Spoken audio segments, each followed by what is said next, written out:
Hey Skatfreunde, das letzte Video mit echten Karten liegt schon ein paar Wochen zurück. Da kribbelt es mich also inzwischen in den Fingern, und zum Glück haben die letzten beiden Vereinsabende den Stoff für ein kurzes Intermezzo geliefert.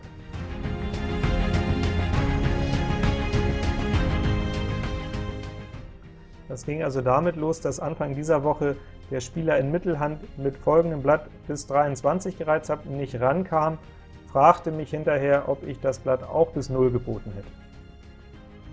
Ich halte es für am wahrscheinlichsten, dass wir eine gute und eine schlechte Karte finden würden. Das ist nämlich relativ häufig der Fall, und gerade in Kreuz und in Herz haben wir natürlich auch sehr viele Karten, die uns überhaupt nicht helfen. Und deswegen sollte man wohl davon ausgehen, dass man am Ende immer noch den 0 spielen muss mit Pik 7, 9 König, und der kann in Mittelhand natürlich leicht verloren werden. Auf der anderen Seite ist es natürlich so, dass Pik 8, 10 und Bube das Spiel sofort zu 0 Ouvert machen. Auch zwei andere passende Karten könnten helfen, und selbst wenn gar nichts drin liegt, hat der 0 immer noch die Chance, gewonnen zu werden. Also von daher, ich schätze die Gewinnchance irgendwo zwischen 50 und 60, 62, 65% ein. Kann man also gut spielen. Ich persönlich würde ihn vielleicht eher nicht spielen, denn gerade beim 0 hat man natürlich wenig Einfluss auf den Spielverlauf und ist irgendwo ein Spielball des Schicksals. Könnt ihr mir ja gerne mal in die Kommentare schreiben, reizt ihr den 0, reizt ihr vielleicht sogar den 0 Ouvert, passt ihr ihn oder macht ihr es sogar davon abhängig, ob das Turnier über mehr als eine Serie geht? Da bin ich mal gespannt.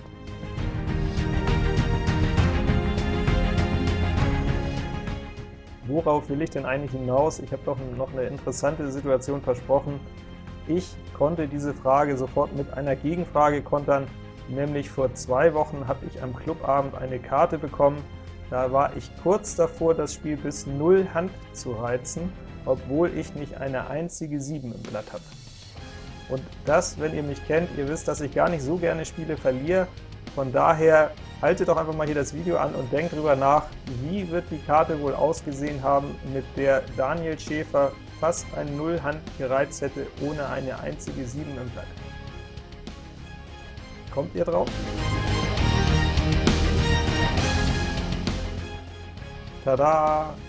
So sah meine Karte aus, und natürlich ist das Hauptmotiv der 6er-Zug ohne 7. Es muss das Hauptmotiv sein.